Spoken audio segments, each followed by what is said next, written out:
Today, I want to jump in on the topic of how we can stay motivated, right? And how you can find motivation within. We had a topic a few weeks ago about how to control your ruminating negative thoughts. And I thought that it would be a good idea to jump a little bit deeper into the actual aspects of how you control those negative thoughts and how you find motivation within. Because we usually go for motivation and inspiration from external sources, but finding inspiration from our own true selves, that's a bit harder. It's a little bit of a harder topic. So how do we do that? How do we find inspiration coming from within? And before we go into that, I want to share with you, I've been doing a lot of thinking about the negative, right? How the vibration of negativity can have such a strong impact on us. And I wanted to be very raw and real here with you and share with you what's been going on in my life lately. And I think that I probably did at one point, but for you that are jumping in on this for the first time. So my mom has pancreatic cancer. She was diagnosed on the 23rd of December. And yesterday we went to the hospital for her third round of chemo. And my challenge, if you see it as a challenge, right? Because I don't see this as a problem, it's more of a challenge. In this, that the love of my life is in another country, and I am here in Sweden right now helping out my parents, right? So I've been in Sweden for the past 4 months, being able to see my partner, my business partner, my love partner, my life partner, because of this challenge and the challenge that the world right now is putting us through. So that's to give you a little bit of a background perspective. And so he cannot travel here at the moment because of how the world is, right? And it would be so easy for us to just, fall apart in it all, having the challenge of my mother's health, having the challenge of being a caregiver, having the challenge of not being able to be together, but also running a business on the side. So how do we do it? How do we cope with everything? How do we keep that motivation and the spark going? The trick to this is you don't give up because you have the motivation within. So our motivation within right now, for me personally, is to be here for my mom, to support her, to be her rock in all of this. And then I know that there will be a time and place for me and my life partner to be able to thrive and do the things that we have always wanted to do in our lives together. That time will come. But how do you keep going? How do you keep going when those days are being so heavy? Because they get really heavy sometimes, right? Cancer it's an ugly disease in many forms, and when you start the chemo process, you have these really big dips of energy, of health, and seeing your mom, seeing someone that is going through it, that is also a challenge in itself. It's not only the person who goes through the cancer, it's also the people around that get to be in this whole process. Yesterday when we were at the doctor's and my mom was going through her third round of chemo, she was lying there smiling. The chemo being pumped into her little adapter thingy or whatever you call it, right? And she was lying there smiling. And she was looking at me and saying, we were talking, and she was saying, I'm grateful that you're here with me. I know that it's hard on you too, but I'm just grateful that you're here with me. And it made me realize that in a sense, yes, the cancer is a curse, but it's also a blessing because my mom and I have grown much closer throughout this. And it's not the end of the road because we're fighting it. And we don't know what the outcome is going to be. You never know, right? Until you get that last stage's diagnosis. but we have also equipped ourselves with powerful tools that boost her immunity system, that help her counter and just really build her strength up in between the chemos.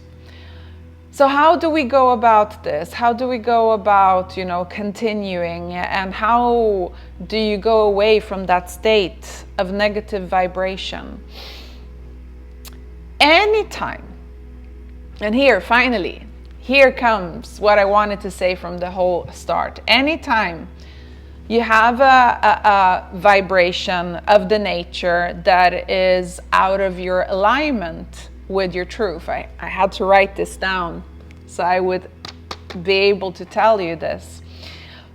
The alignment with your truth, you need to allow it. You need to acknowledge it, and you need to own it. So whether you're feeling anger, sadness, fear, you need to allow the anger to be there. You need to acknowledge the anger. You need to own your own anger, because you cannot change what you don't own. And here's the trick. You don't want to stay in that vibration of anger. You don't want that to control you, but you need to claim it as your own.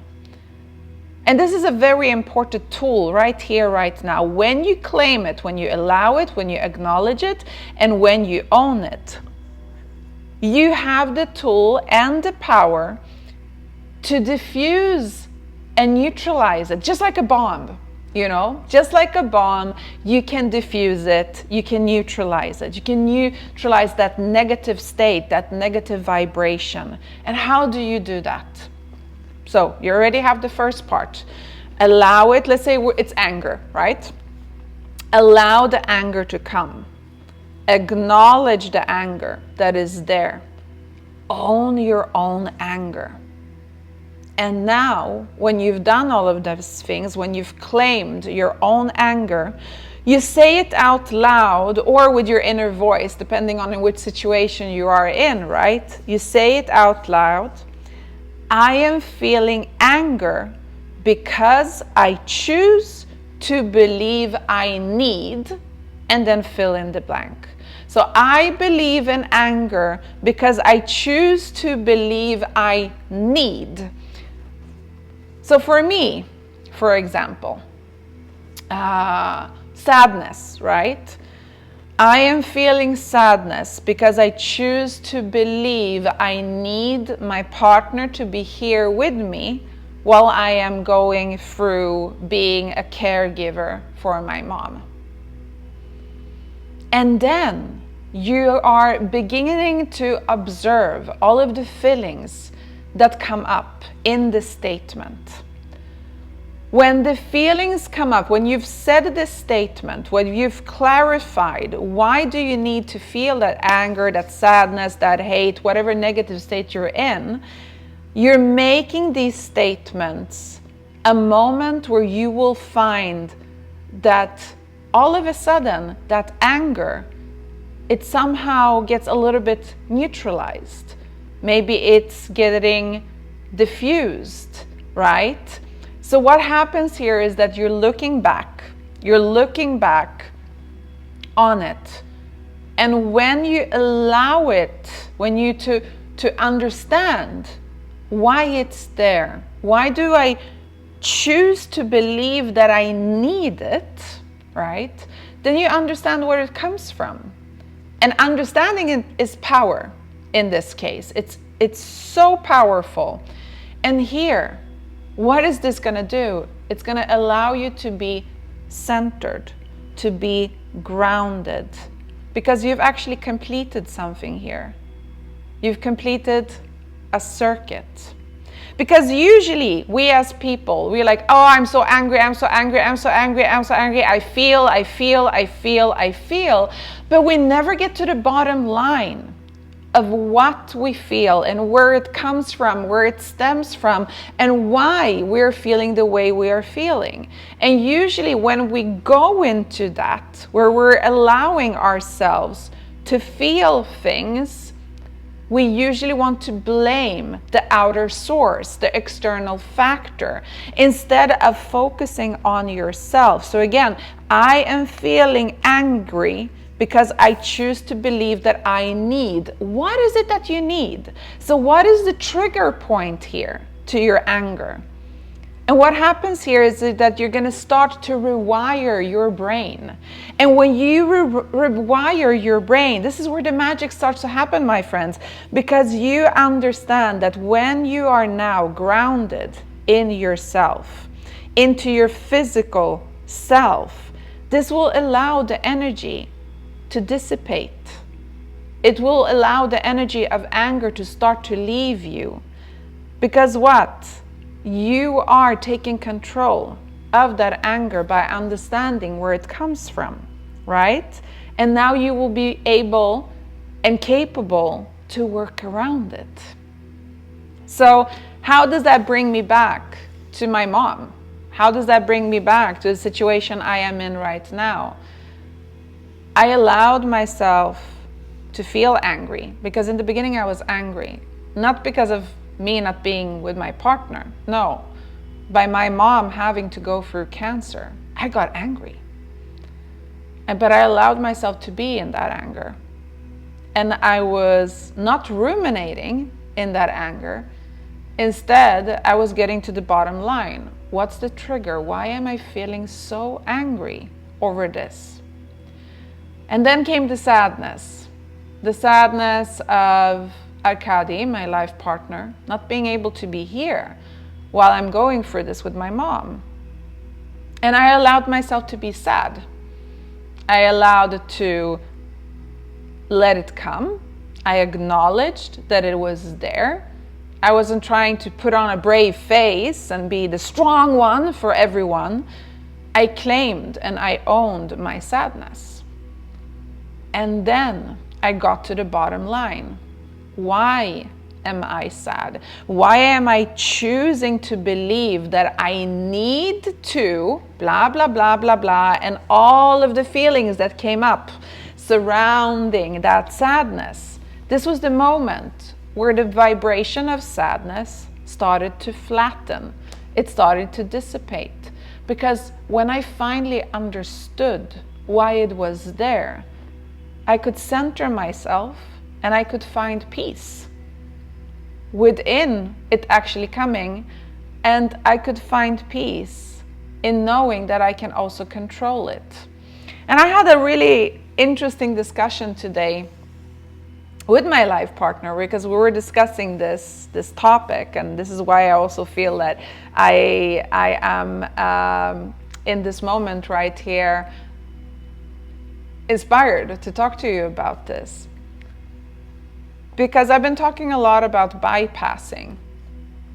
What a lot of people do is they bypass, or they change the sadness for something that will replace the sadness, another emotion to replace it, right? They force themselves to do it instead of acknowledging why the sadness is there, or the anger, or the hate, whatever comes up, right? Instead of going through it and understanding why it's there. But what happens if you do this? If you bypass that anger, if you replace it with another emotion that you think is better, you don't allow yourself to be angry, you don't allow yourself to be sad, because sadness is weakness, blah, blah, blah, all of those, socially indoctrinated systems that we have in place, all of those limiting beliefs that we have in place, right? That we always need to be so freaking positive, so affirmative, right?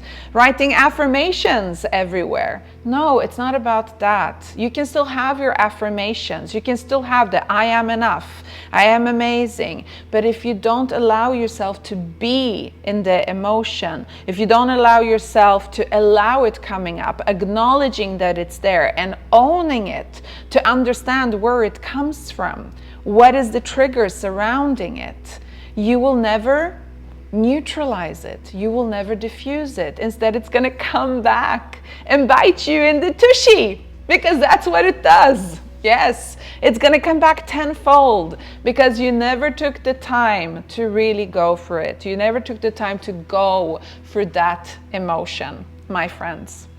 So coming back to why it's so important to find motivation from within and not from external sources. In the end, understanding your own motivation, right? Understanding your motivation is what is going to fuel your actions.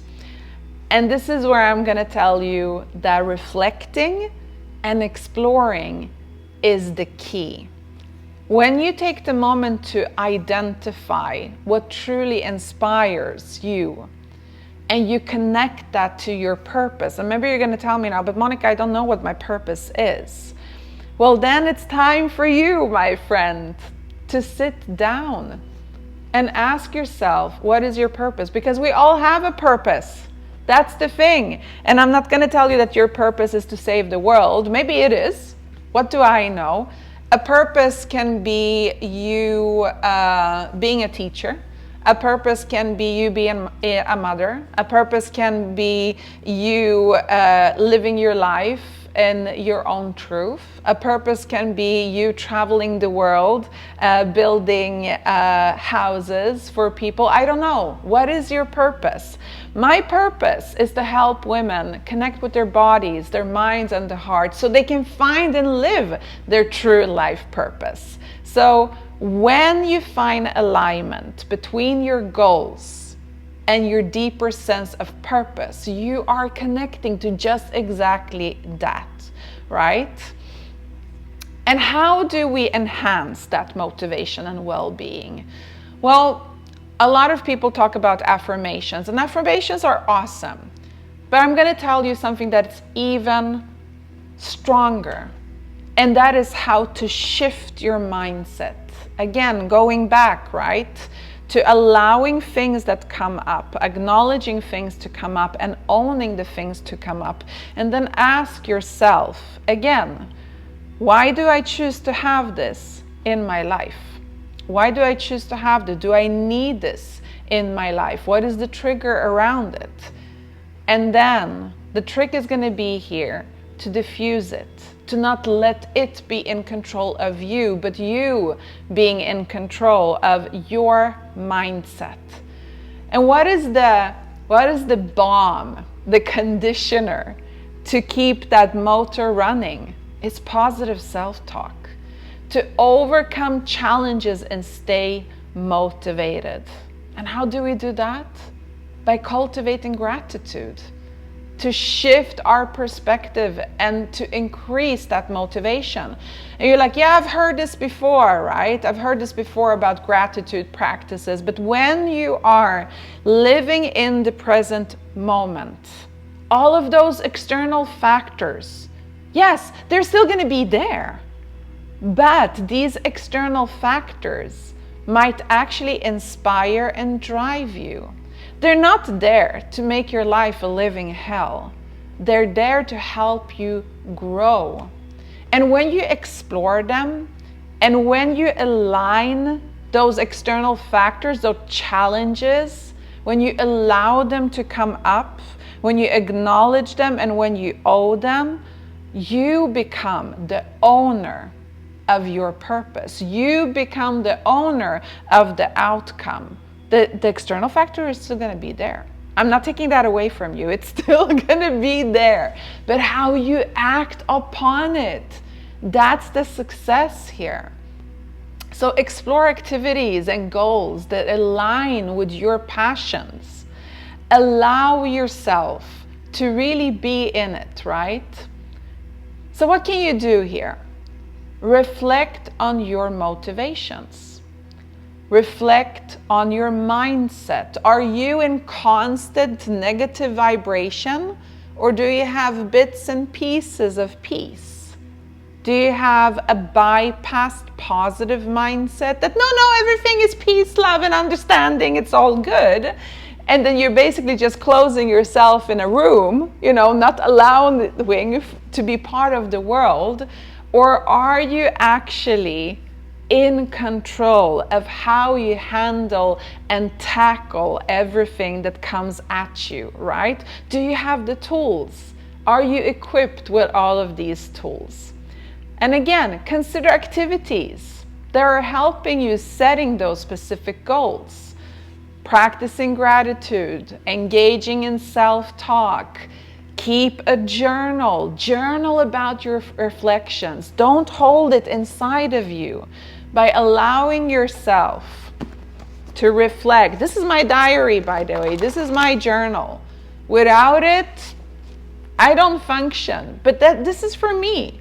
Maybe for you it's something else, right? But try to keep a record of your actions and monitor your progress to maintain that motivation. That's the key, my friends. So, I hope that this gave you a little bit of an extra nugget, extra nugget of wisdom or motivation or something that will help you next time when a negative vibration turns up in your life, whether it's a feeling, an emotion, a challenge. Remember, allow it, acknowledge it, own it. Ask yourself the question or say the statement. I am angry because I choose to need, or I need to, whatever the statement is, that's going to open up the reflection around why you are in that state, right? Why do you need to be angry? And are you choosing to be angry at an external factor? Are you shifting the blame onto that external factor? Or can you see the trigger? You've probably already heard about this. Another thing with external factors popping up, those trigger points, it says that they're a mirror to your darker self, your shadow self. And when I say darker self, it's the side of us that we try to keep hidden. But if we constantly keep your shadow self locked in a prison, and we never acknowledge it, and we just keep bypassing and just shoveling more and more emotions into that prison, it's going to overflow. It's going to take over, and it's going to come back at you tenfold. So, end of the story. Allow whatever to come up. Own your emotions by understanding them. And I have a little thing that I always say, be your own Sherlock Holmes. Yes? Explore whatever comes up. When you are the Sherlock Holmes of your own life, you are not the victim. You are the detective. And guess what the detective does? He usually solves the case. Yeah, that's usually the end of the books, right? All of those detective stories. So be your own Sherlock Holmes, my friends. Solve the mystery to your own self. When you have the tools, you can do it. Sending you loads of love. Big kisses, everyone. Talk to you next week. And yes, let me know in the comments what you would like for me to talk about next week, because I'm here to serve you. So whatever you need, I provide. Loads of love to all of you. Bye.